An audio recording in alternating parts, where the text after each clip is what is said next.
Jeg halde til øyla snedtot at folk hava lagt vi og tøyme at læra seg dialekter og mål. Norsk, svensk, du og deg. Engst, amerikansk engst. Og du vet, til læra seg det som det har bruk for å doa. Ja, til lesa og doa og du vet. Hitja nek ut i netten og folk ut er doa vel engst til dømes i røver. Og doa mal og malisker og dialekter. Men ta det kommer til Bibelna, så skal de snakke av badnamal, babymal. Hvis det ikke er babymal, ja, så vil jeg det ikke hava det. Det er øyelig løye, respektløst for Guds ord, halvdige. Helt ærligt. Og Bibelen er den mest høylige teksten som finnes. Faktisk den øyneste høylige teksten som er av hjørne. Som det kan ikke være av hjørne. Ja. Og man tror ikke å lære mal i kjønne. Til hun hever så dekna mal. Det hever hun altså. Ja. Det er så ikke er King James Bibelen og Luthersa Bibelen og det gamle dansko. Setningsbyggnaven her er største lyka. Ja. Han er fotnor, han er øyelig egen, og han virker som det er innviklavur, men egentlig er han øyelig nok grønligur og djupur. Man tåsar egentlig i fødlunum. Man brukar fødlun i alla tøyna. I stedet for å si som, så sier man kvør, kvønn, kvørjun og kvørs. Man brukar de årene i setningsbyggnaden. Ja, bæg ut i gamle dansko og i Luthersa og i King James. Og sjálvandi førsk og King James òsne. Og det skal du bare lesa. Du skal være buttur i heisene for ikke å forstanda det. Folk forstanda det, men det blir flow av det, det er skam av det. Du er ikke snakka akkurat som vi snakka. Ja. Og som av angelskon til dømes,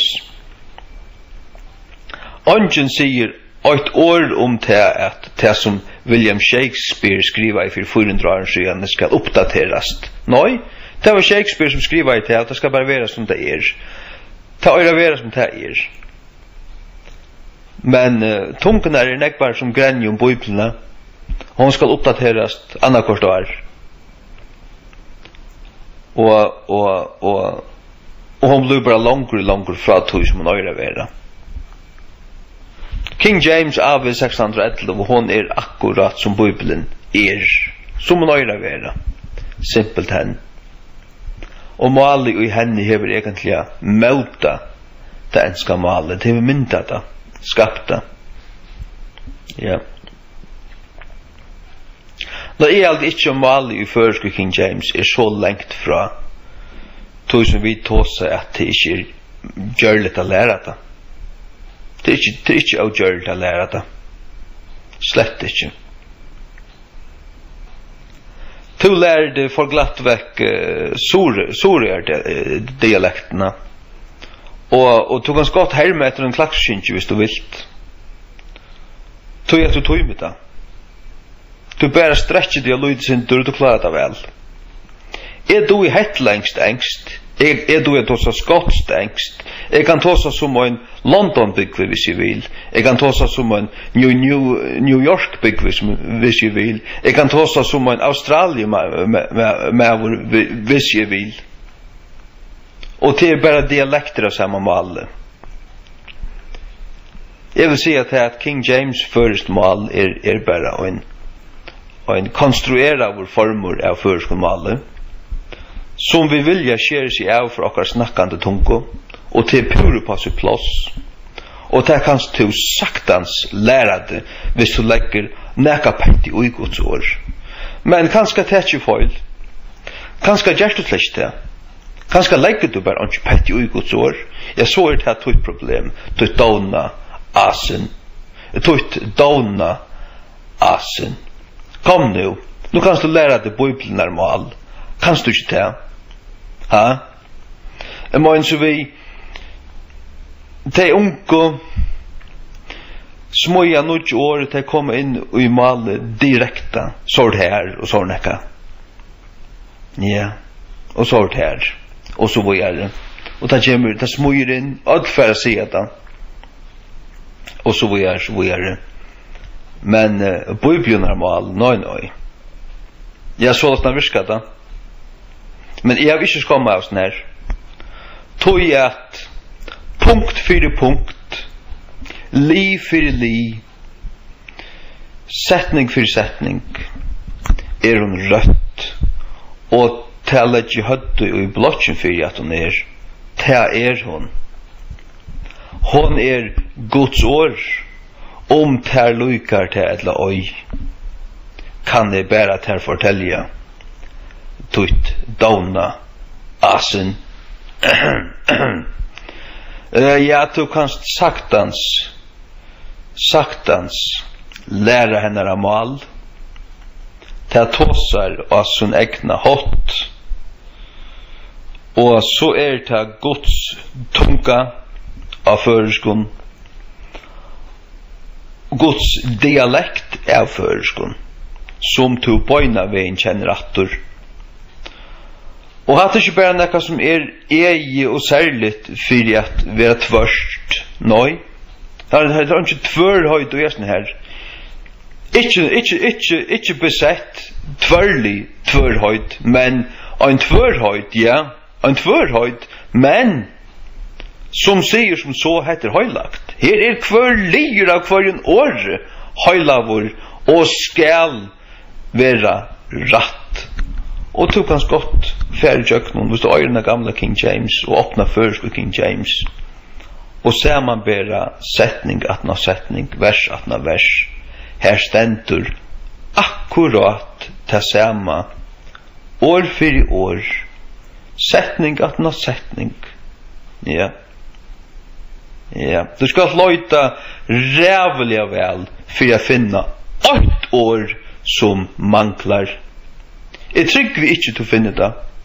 Særlig ikke i æreprenting som for å komme nå første dagen. Nei. Her finner du vadla nekran foil og i ødlom Nudja testamenten som det er. Ja. Og så vil du heldur dansa vid tøymon, pervertera av Bibelen og gasar eion. Ja.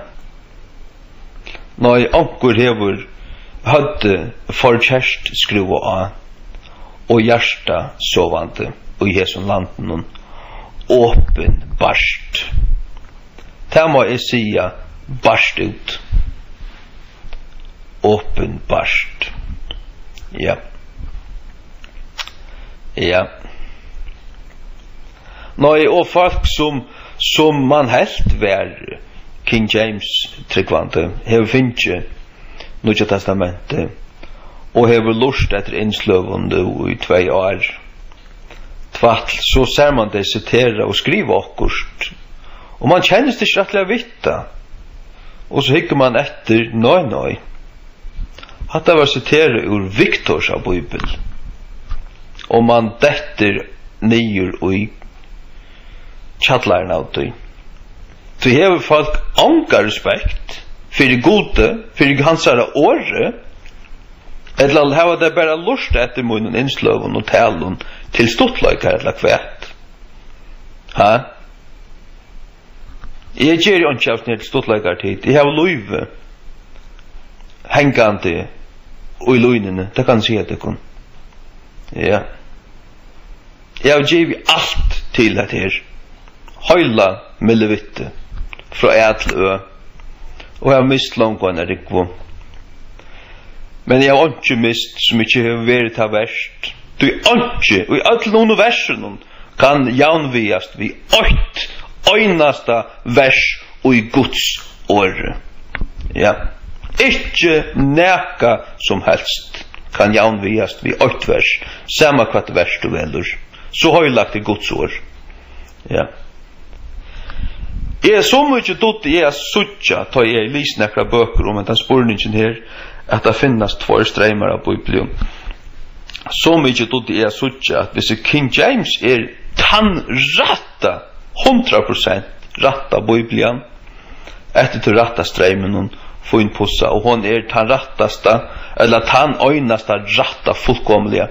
Jeg så dutt jeg suttja til at, ja, vi da simpelthen ikke finner Guds år av førskonen.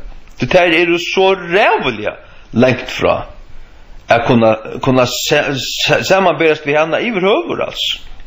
Føyler, atna føyler, atla vi ikke noen særlige utdalelse av Bibel. Hun er for køstelig. Helt for køstelig. Ja.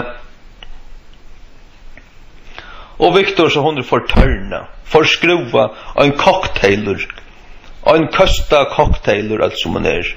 Til hva han er. Ikke antiokisk iverhøver. Slett ikke. Nei. Alexandrist lorst boart vær. Ja. Og det skal du være bortur for ikke å kunne suttja hvis du tårer å samarbeide et løytesentur.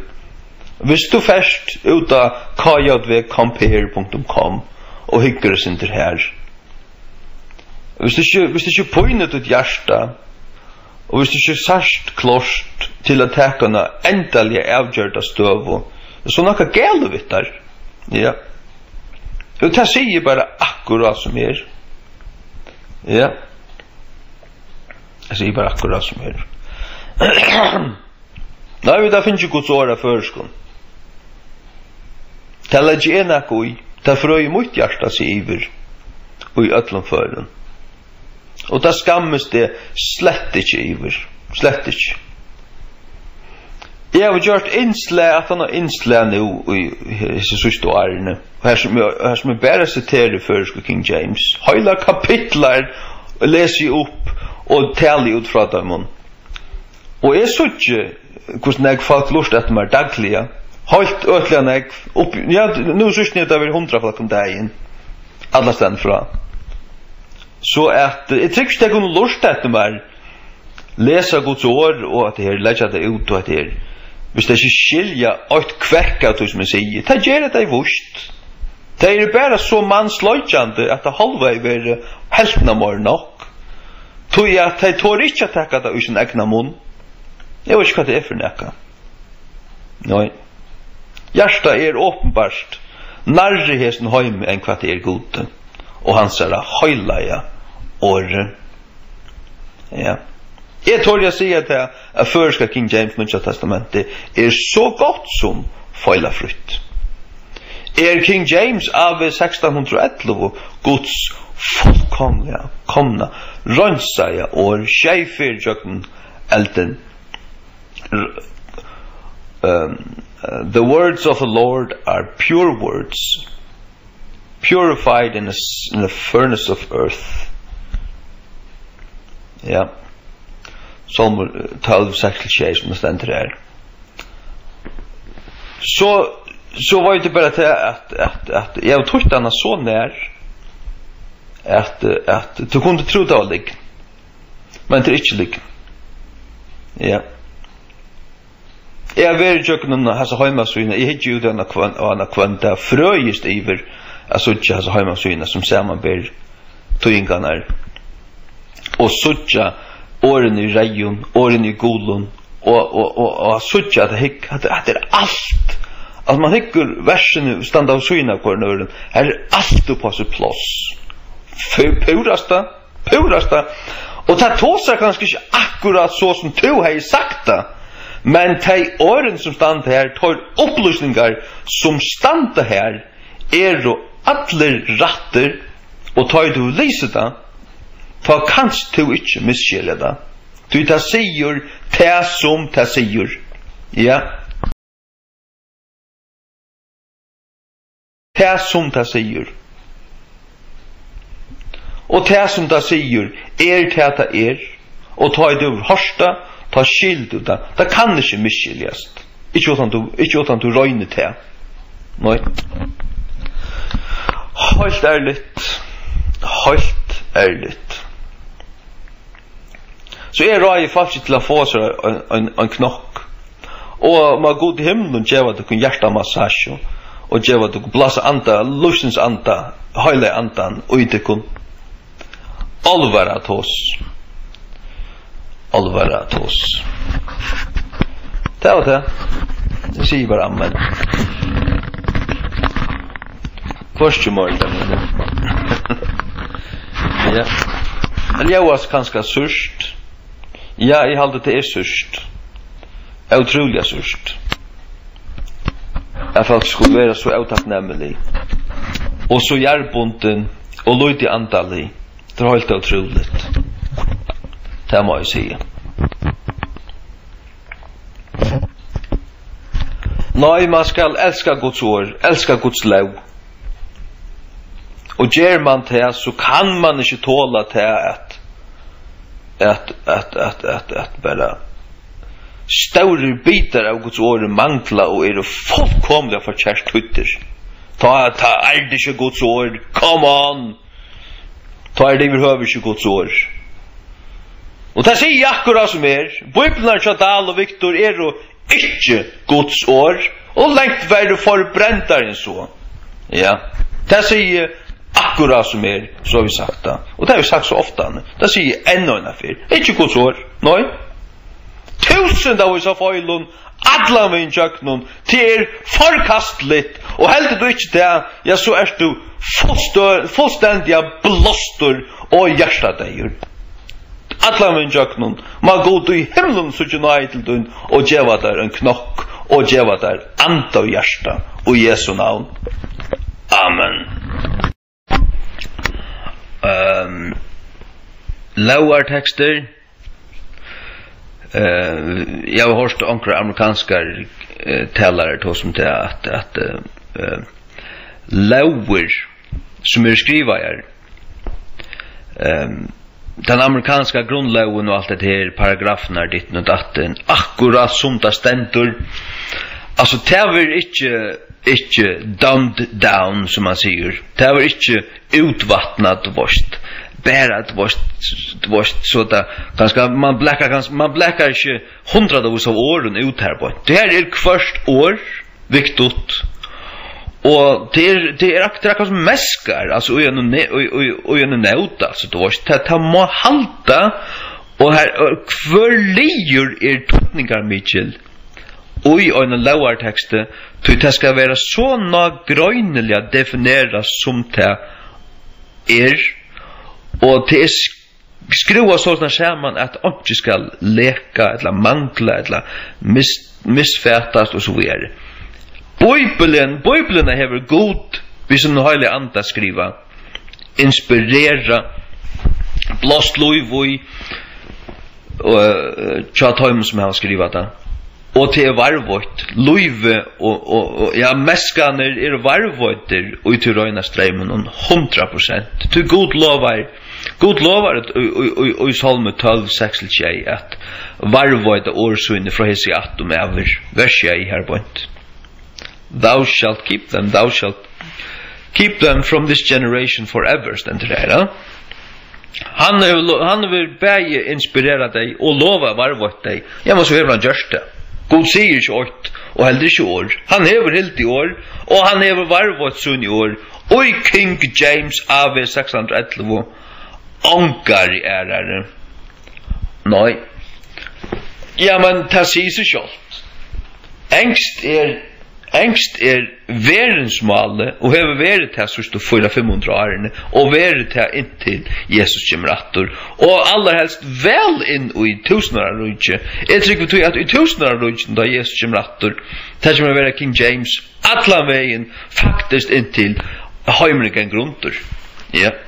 Og jeg faktisk lett jeg hadde jo blotjen for tog at han Bibelen som kommer være brukt i fargen ta Jesus Kristus vil konkur hvis vi kommer ta oss først der ja ta vi først King James hinna vera da man kommer skøyna seg vi hinnon eller blekka der og kasten eller blekka der skjegg eller brenna der i et landa Ja. Ta som Guds ötti att du falski. Hade du blocken så choppa bara. Det är ja. Det är akkurat det är akkurat det. När lågartexter är öliga viktiga, helt ötliga viktiga. Och det einaste som man hör i mitten folk att nej, vi får bibeln nämmer. Jag kommer nog inte bibel. Och så är det spänt för att läsa att vanta till att det är så lätt. Att folk är steinbult. Då jag vill veta att han bibeln som läser att hon är rätt. Och allutande. Alltså alla vägen jöknon ta in och vet att hon är Guds ord. Så skal hon vara rätt och allutande. Liv för liv, år för år, alla vägen jöknon. Allt som ständer i här ska vara 100%. Annars vill jag inte sucha det för min nejon. Nej. Ja. Jag vill inte läsa i hinnebanen först på Bibeln så jag fick egen uppfyllning James. Och jag har haft det lite framför mig alla tøyna min jag har tagit till sista 4 åren sedan 2008. Men är det purasta given att bruka där. Fullkomliga ska citera också gamla testamentet och ett tosja förskunja så brukar King James. Till hon är Guds ord. Hinnar är och ta inte. Nej. Tøytar är och feilande alla vindjöknon och det kan man inte gåtäcka för paven tid. Det kan man inte gåtäcka. Gåtäcker du det? Jag så näka galvitar. Näka ravruskande galvitar. Det säger jag akkurat som är. Ja.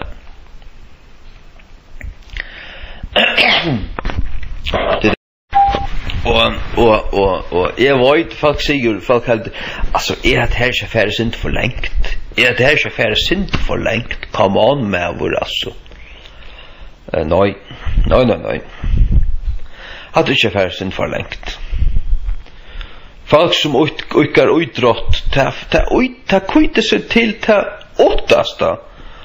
Och jag tar inte bara hade säger come on till det fullständigt blåst till färra simpelt än för längt. Jag har skott nu efter olympiaden. Folk ligger och gräter och danser och låtakar ligger gråta och det var satsa allt liv på omkring utråtta framförslo och tycker att blåst och dörrar allvara till oss. Ja men här är det fullt av folk som gör akkurat det samma och du ska kappas ut dig och vanta till att vinna. Come on, hinner kunde vinna akkurat det samma. Och så täppa dig, så gråta dig och allt liv är såret vårt. Och fullständigt steinbult i hesten. Ja. Och så ett kappingar är livet onkel blev måstar. Det var bara hesfyr. Det var glömt om ett år. Du tar ett nytt kappingar och tar till söva. Och du satsar allt liv på det. Come on. Jag var ju bara till att det som jag satsar allt liv på. Det får ju inte bort. Nej. Det var inte vekk om ett år. Nej. Till klättor. Och om det så bara är något helt få i landet som du har suttit och mätat det som du öra mätast. Det är sagt att alla tog är gärd om det så bara är för tutseföringar. Då är gärd det först och främst för mig självan. Och så skulle annars släppa på det hvis det lägger i. Ja, faktiskt får jag 15 000 Nya testamenter nu i äreprinting sändande. Och det är allt strött ut allt land utköpes. Så det får det. Men det är bara upp till dig att göra vitta. Ja. Det är stort till att ta sig av folk som har lyst ut i. Särskilt att ta i så vi utfrälst. Vantryggande folk som har lyst ut i. Det fröjst mot hjärta minstliga nägom som det är näka tryggvande kärta. Du vet, ja, det är så bara det. Nå, jag fröj mig över nudja frukter. Ja. Det är fruska har inte bruk för lakna. Men det är som är sjuka. Ja. Till det. Halleluja. Det är det värst. Det är det värst, ja. 100%. Ja. Man ska löna mitteln tror ju 500 år efter tøyna för att finna bibler som var bibler. Ja. Du ska få mitteln 400-500 år efter tøyna. Som jag har sagt så de gamla biblarna ter halta sig till biblionar egna mål. Och jag får visa hur döm om det. Alltså här är det orale. Igen.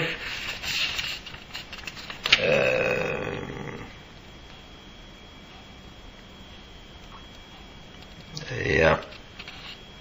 Börja. Ja. Igen Kolosserbrevet 8:14 och 15. Teka det som døme.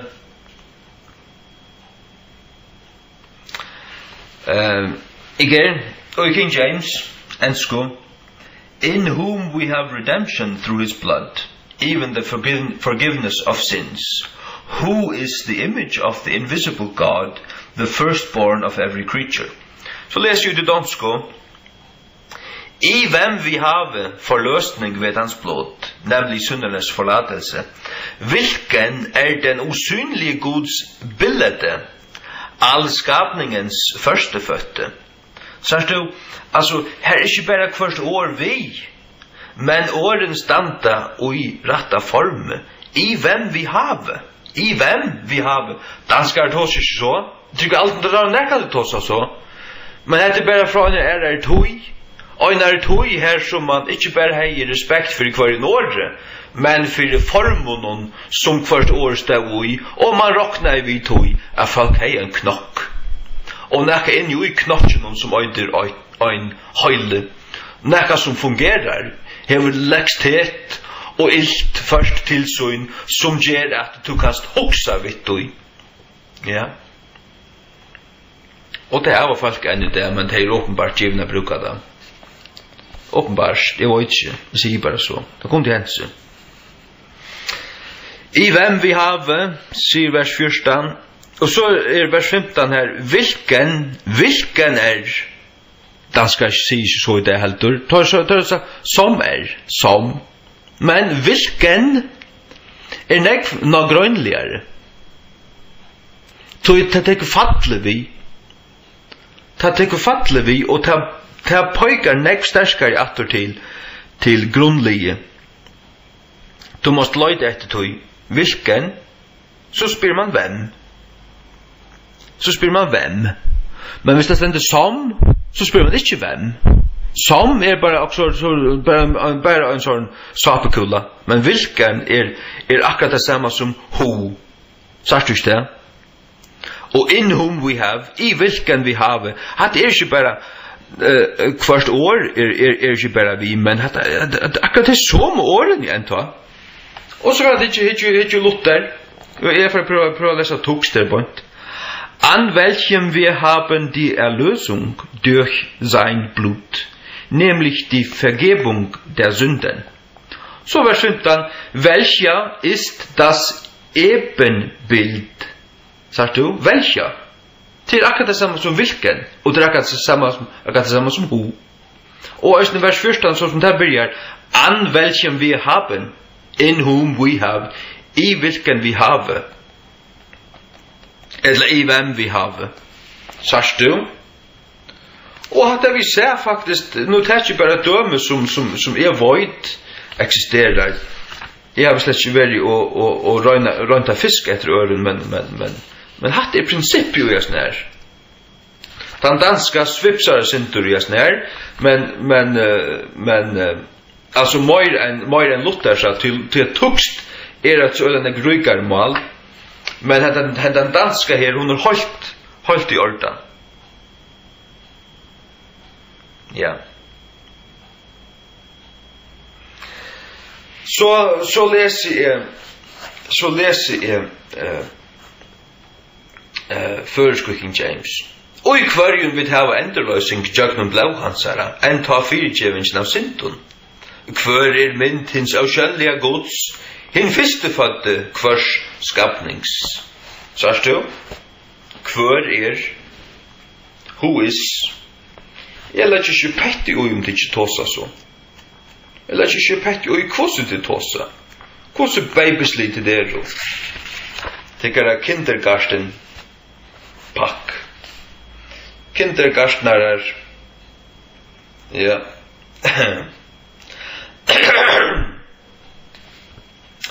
Ja. Nei, hatt har vi bara gjørst allan vegin. Hatt har vi gjørst allan vegin.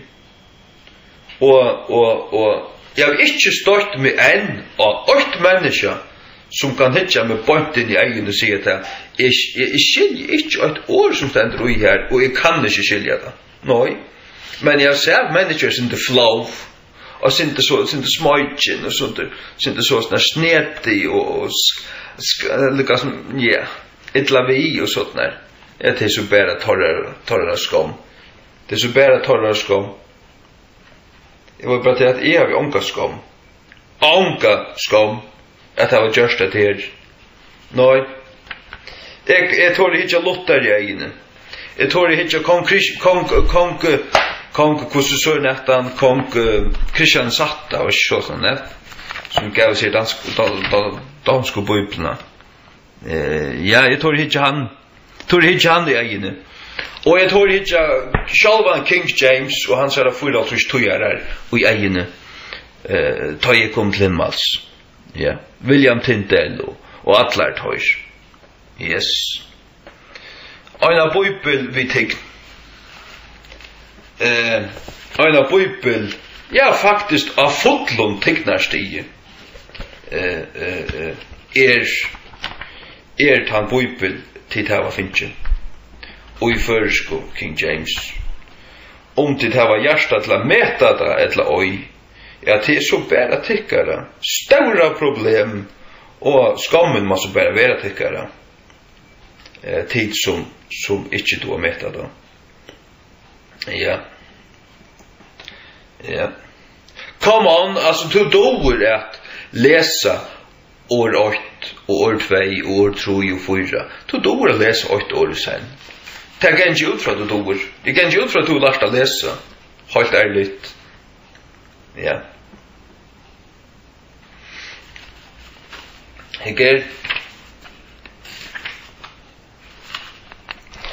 Hebreerbrev kapittel 8. God, komma. Hver mengar ferir og imsar hatter tala jo i farnar tog til fedrana. Vi profetunum. Hever og hesen sørste døvun tala til okkara vi sinesøynun. Kvann han skipa hever, sagt du? Kvann han skipa hever. Ikke som han hever skipa. Nei. Kvann han skipa hever. Whom he hath appointed. Sagt du? Luther, lett å kunne lese han.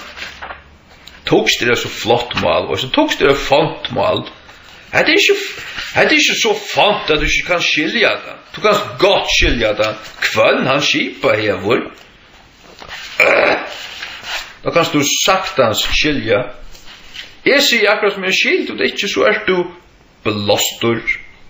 Ja. Simpelthen.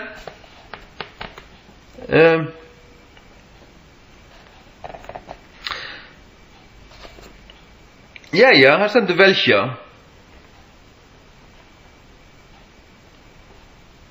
Velkjen gesetztatt. Ja, whom he hath appointed, Kvann han skipa hever arvinga allra luta, vi kvarjun òsne han gjør det veraldernar. Sørst du? Vi kvarjun òsne han gjør det veraldernar. Vi kvarjun òsne han gjør det veraldernar. Her er stendur veraldernar loksins i flertallet. Vers 3, kvør, komma, verande bjarsløysen av dårthansara, komma, og uttrykkeliga mynden av personlig hansara, og haltande oppi öll lotum vi åren av kraftsynne. Ta i han hei visar sjálvun rønska synder okkara, settes nye vi høyre hånd, hatignarinnar, av hatten. Ja. Nej, det som till att man ska bara lära sig att läsa spekulia. Till akkurat det. Folk alla så drönas det och det ska bara allt vara så lätt. Ta minst då inte. Det ska bara vara passaliga tungt. Och du ska bara slappa av och läsa passaliga sånt. 8 år agenten. Och du skiljer det utmärska. Det görs du alltså. Säger du arvise, så säger att du lojer. Og påståendet du da tvärfärdig så säger att du är belastor. Ja. Det är simpelt den. Och jag tycker det slett att du är belastor. Folk överhuvud som blir jag säga att det är så bort. Det är akkurat komplex som de själva har driver man i sig. Ungen är så bortur att han inte kan lära mer än han dår i det. All kunne læra mer enn det doa. Hvis det er tøyma. Ja. Hvis det er tøyma. Du kanst alt som du vilt. Bara du vilt det nevnek. 100%. Ja. Nu er menneskjen enda lent oppi mars. Fyrir deg. Lent oppi mars. Og ja, vi aller helst for det langere enn hvis vi gjør en stentur, og det er ikke det. Folk setter seg nekka fire, og det er bare vilja den om nekk. Det er bare det, og ångan til gjevast. Ångan til gjevast. Jeg er gjevast switch, til det øynaste vårt.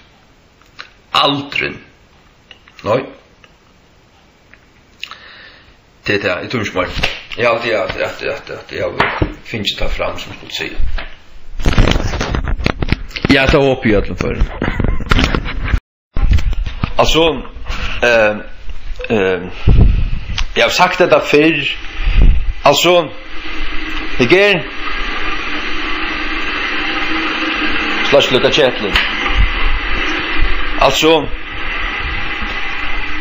jeg har vært i jøkken tromlene i folkeskolen og studentaskolen. 12. klasse, jeg fikk 20 og 11 faktisk i Øtlandstolen her. Student, jeg fikk 11 i så å si Øtlandstolen og i endelige stolen. Jeg har ångan stavfeil og ångan kommafeil. Etter tar man reglene som har vært galtande her søgjane.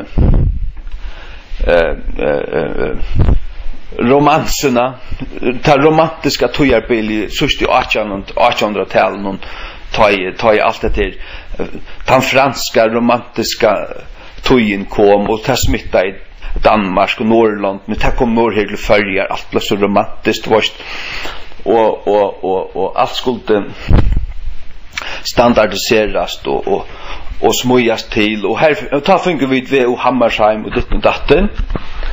Og men kvært om akkurat som og tøy og faktisk nekka som røy av som og alt og det var Darwin og alt dette her godløse og Westcott og Horst og kjølførenen av hånden og alt det kom fram du vet det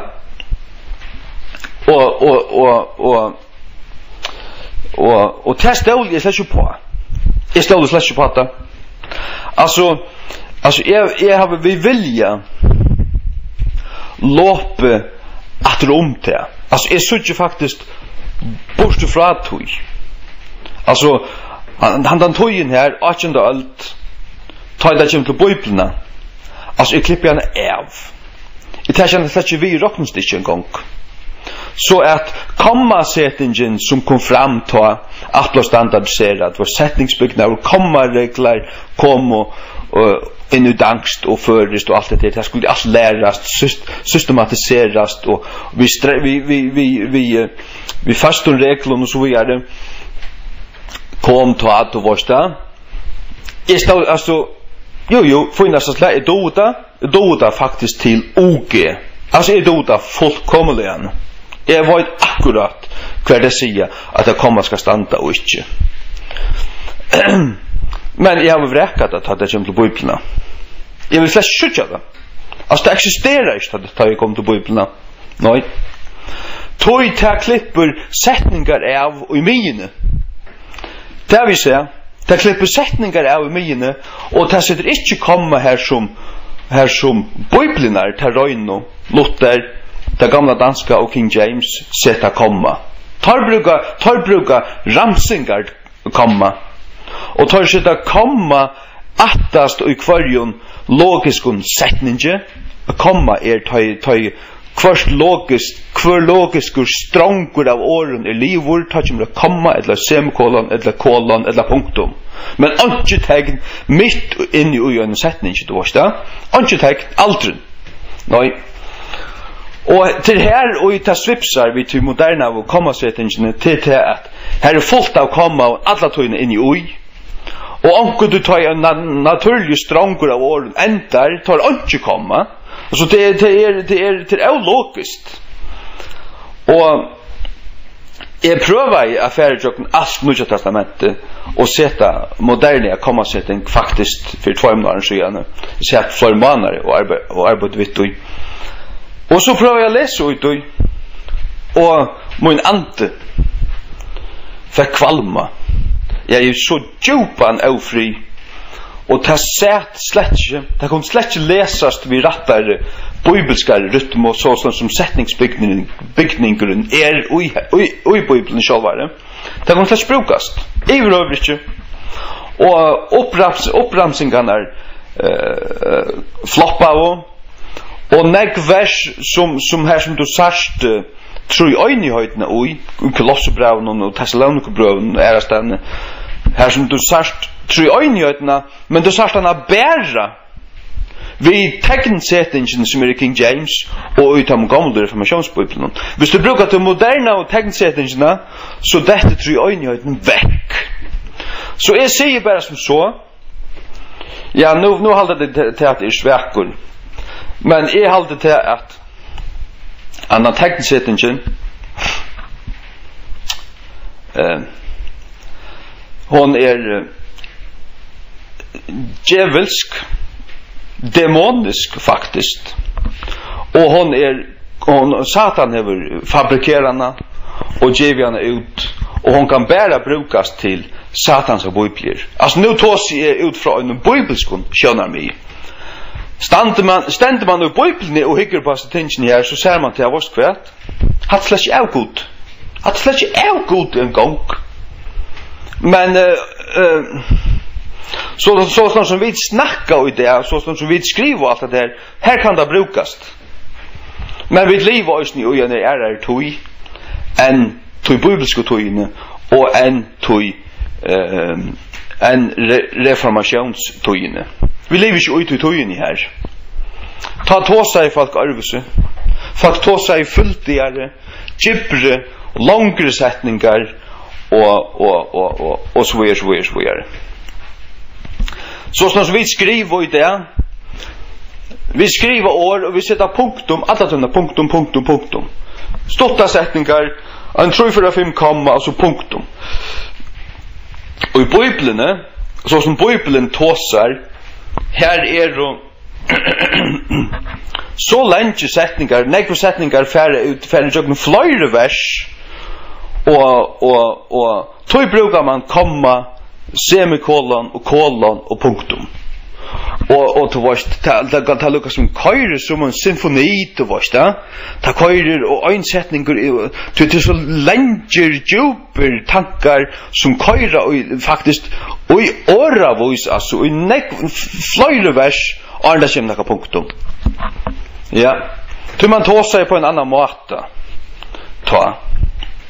Paulus har vi tå seg på en helt annan måte, ja, og det skal slett ikke pilkast vi, det skal slett ikke moderniserast i øvrig ikke. Gjerst du det, så måste du omskriva det, og du måste brauta det nyer, og det som hender til det at du har legget det. Og til det som hent. Til det som hent. Til det som og i ætlun bøybelum fra 18 øyne for seg frem etter. Simpelthen, det har lagt der, det ikke bøybler. och standa så längt värre för brändaren så mått vi tar som bibler, Luthersa bibel och King James och där. Mellan 300 och 500 år gamla bibler. Ja. Tog säger som vars kvärt. Stilla mig simpelt in i bibeln. Här stand jag. Och nu förstår mig det att simpelt att det i 1600-talet någon. Och jag förstår mig det att det finns ju en bibel, ta bibler var bibler. Och då jag vet att ångan och i färgen som var så mycket att så kommer att han kunde göra det uppenbart till ungen av görsta. Ungen gjorde det. Ungen gav oss några bibel för en 18 år. Satan har finnit Darwin och Westcott och Horst och ändå att han korrupta Alexanderska texten och så över allt rio att hoj. Vi har en sättningsbyggnad och kom och tegnsättning som överhuvud inte huskar till bibelns sättningsbyggnad. Det vill säga att allt det här simpelt till att bläcka för bor. Och jag bläckar det allt för bor. Och jag sätter mig att skriva. Simpelt och på en måte som man gör det för 400-500 år sedan. Ja. Och det mest lite att det kan gott brukas. Det kan to röst med färd ut och lust efter mer här som är läs Nya testamentet upp. Nya en KJV nej FKJNT upplysar det där. Lust efter kapitlar visar som läser upp här. Och ta flöjer väl. Ta flöjer rätt alltså. Sättningarna flötar väl. Och när går det en längre ramsa någon här som det kommer att han först ting som är uppramsa. Skalt om åständer att han fyller. Skalt om åständer att han fyller så sen det kommer ut. Du tar ger det att du tar pauserna här som tar du att liv i ting så tar du pauserna det här ständer ju att komma. Skalt om åständer att han fyller. Ja. Och jag vill säga att vi har så här tegnsättningen här som egentligen en middelalderlig tegnsättning. Hon förlängte att om detta moderna som kom som var en frukt av sån här av upplösningar tojen eller han tojen som kom här i 1800-talet ta i allt skulle vara så hårt förfärdigt last och helst skulle vara så klart till halva mer nog alltså. Så det var och allt det blev så stoft och så last och så stöpt och stå alla så det kan släppas brukas simpelt än är simpelt än för bara att runt det och gör det bara akkurat som utan gamla bibeln ja och det ironiska att det sitter inte bättre. Det sitter inte bättre till bibeln. Och det ger det att bibeln verer high love message ätskilder från hemmen till Herrans. Och till det som hon verer. Hon verer så puraste ätskild från hästen hemme. Hon är väl inte vi nöjtjent och allt att gera. Nöjtjent och allt ätkänt av tog att ta Philadelphiska tojarbil enda i 1800 och öjne fors fram till 1900 och 1905 med lärloj 1900 cirka här ta koppa i det och ta tojarbil vid nu liv och i till ta laodikianska tojarbil kyrknar och det ett känt av lunkenhöjt och frafall. Och det akkurat det som ja.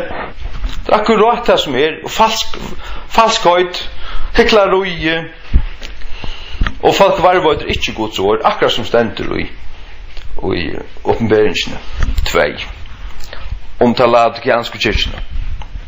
Akkurat det som ständer där, ja. Ja. Til det. Og i kvarjum vi tava forløysing. Og i kvarjum vi tava forløysing, ja. Og i mån til som vi tava forløysingsna og i. Altså, hva er flottare? Ha? Hva er flottare? Som er ongen ive, hva er flottare? Ongen ive. Ja, hvis du ikke vet det, skal jeg fortelle deg det. Og i kvarjen vi hava så. Det er ikke dobbelt så flott, men jeg påstander at det er tutsjeferier så flott. Og det er det øyneste som har heima i. Og Bibelene. Og i kvarjen vi hava endurløsning. Altså, og det gjør til at du leser målet, ta først du at lesa og en øren tauna tut hjärsta flyter seg bort i oresen heime tut hjärsta flyter seg i Guds år det er akkurat det til Bibelen hun er andalig og en Bibel som tåsar passelig nek arvesene enn til tåsar tåsar vi ta du skravar vi folk ut av gøtene hon hever til avverskan og at du hjärsta at du glömmer heimen du kommer inn ui Bibelna og jeg skal si at en eldre kona når i Kvalvik fikk det første Nya testamentet en kona som jeg kjenner fra møtesammanhengen og vorst hva hun sier, henne dama så er det vel å lese Romerbrevet. Hun leser Romerbrevet. Hva det og jøknun, altså alt i jøknun, og Johannes er evangeliet. Hun elsker seg til å lese inn i køtjen, ikke sant? Så sa jeg henne atter til neste møte, som jeg gikk av. Og det som hun sier var til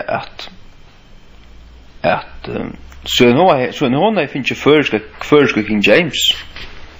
Hon holdt ikke om nekker kom inn. Hon holdt ikke. Hon sier til at hon leste, hon glemte heimen, og hon var, medan hon les, så var hun inne i årene. Hon opplevde året. Og det sier hun at det har hun ångan til gjørst, vi nekrar av Bibel, Kvarsedal, Edla Victor, eller til uslensk. Hon er uslensk, hon er bo i Färjön sørsto. Alt trus årene. Ja, flott til Färjön, og han i trusen. Så det var det som hon er sier. Hon tog ikke engst, hon omgang lese engelsk King James, men hon kunde lesa førsk King James. Beina veien, hon sier hun skilte alt. Og hon var nekv betre, og nekv meira mettande enn allar era bibler hun nekkande skott etter, sier hun bare bøyn fram. Og det kom som noe sjokk for meg, det var ikke vi til å gjøre at av døytene, nei, det er vi til å gjøre at hun er han som hun er, og Janna, tog hun er han som hun er, og jeg vil lette henne være, legg til merkes. Jeg vil ikke forbedre henne, jeg vil ikke brøyte henne, jeg vil bare førøyske henne, såløs som hun er.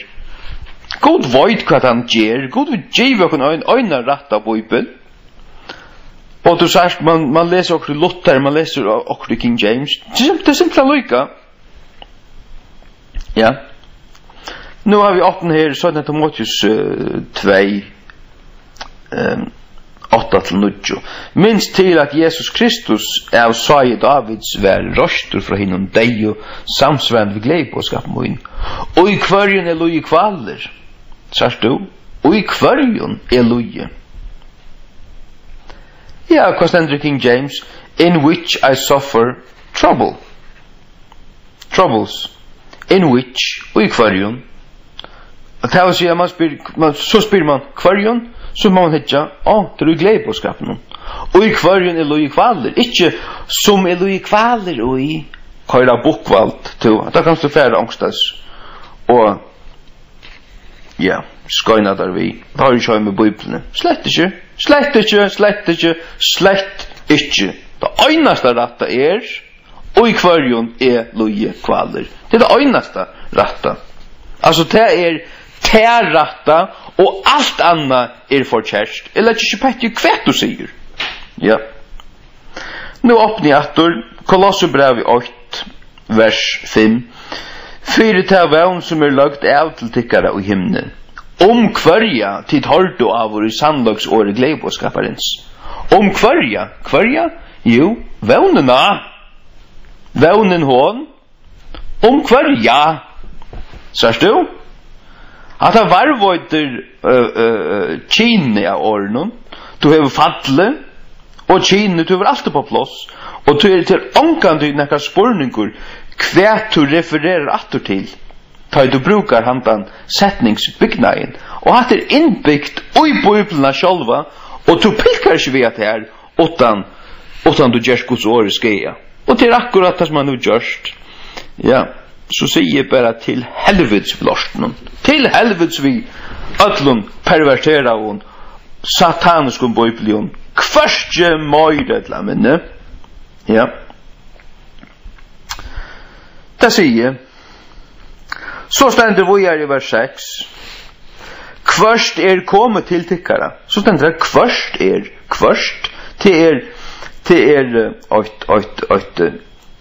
kvörstjins år.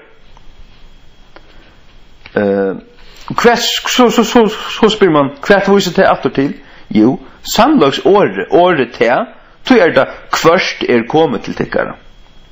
Och så det ju ödlen heimen och ber fram avväxt. Sars du? Som tager oss i tyckon, så han det till hållt det och kände några i Guds sannlöjka. Som till oss lärde av Epafrasse, kära samtjänare okkara. Kvör för tyckon en trofast och tjänare Kristus. Kvör oss kundgör det och karlöjka tyckara och i antan. Hade det? Ja. Ja. Nå, jag har anka respekt för förfalsavon bibeln. Alltså, då är en lik noll alltså. Jag säger till helvetes vid dem. Till helvetes vid kvarje till ögnast och bibel i Gazarejon som kommit ut att han har Ashandra Ögnefors och som bygger av Västkott och Horst. Till helvetes vid dem. Kvarje till ögnast och ögnare. Utan till en tojing av King James etla Textus Receptus. Ja. Det Guds år som kommer att stanna i alla räver. Allt annat kommer att bläkas ner i helvete. Det inte Guds år. Det förfalskningar, perverteringar och sundurpettingar och förskruvingar och försnäringar och fördrejningar av Guds år. Jag har ångar respekt för dig. Ångar respekt för dig. Nej. Ja. Och det kan jag gärna kalla sväckor för i halta. Jag vet kvar sväckor. Jag vet kvar och i Arvide. Och kvar är bortor. Ta det jämnt Guds år.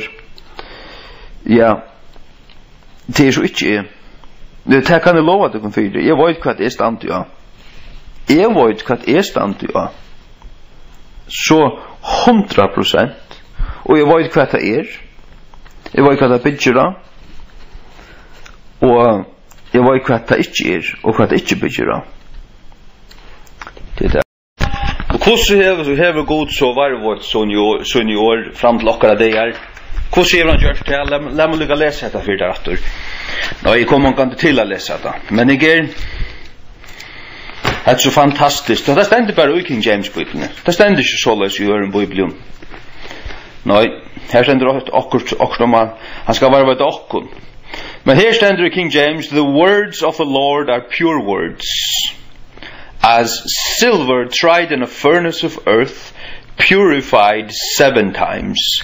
Thou shalt keep them, O Lord, thou shalt preserve them from this generation forever. Du skalt være teg, o Herre, du skalt varvøyta teg fra hesi attum over. Hendan atten, hendan sinti atten ved liv, og hun slipper ikke at oi ledja Guds år eller stjela deg. Slipper ikke. Vestkott og Horst staklaner tar av ikke stjåle Guds år. Nei, tar av å give ut en perverterad griskan text. Och han vittnar bara mot Toimon. Han vittnar inte näka som helst annat. Han vittnar bara om till att torvar korrupter, nokkur satansböten, nokkur orma ungar bajer för, som allra helst ligger skruja ner i helvete nu, akkurat som i tosse. Ja, talet jag hade ju blotchen för att göra. Det är simpelt här. Kvörstje morla men alltså här människor inte vara godsböten. Lika lite som Darwin och Hitler och Stalin och är lorständar. Satans böten tvörstur i jöknun till att ge alltså hade i blotchen för fullkomligen. Kussi hever god så varvått sunn i år fram till åkara det är. Jo, han har funnit sådana svackliga stottare som är. Och är där som simpelt hen hava viring för kvarjon tog einaste år. Som om detta var en lauartextur. Som om detta var en lauartextur i skulde tutt. Här som kvartan einaste lior är lika viktig som näkar annar. Och inte ska mangla. Allt ska vara så rätt som det överhuvud kan.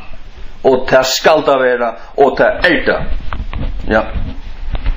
Så kunde de skruja och ruja akkurat som de vilja vi hinner på en försk på Bibeln.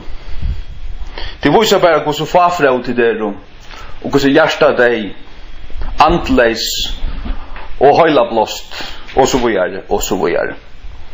Så mycket har vi att säga om hatten. Kvörstje möjligt men ja. Väskott horst det ju öjla och skruja ner i helvete akkurat nu som ett hosse. Talet är alltså hade i blotchen för. Godsböten och så längt värre förbräntare än så. Längt värre förbräntare än så. Väskott och horst. Oj. Så mycket har jag sig om hatta.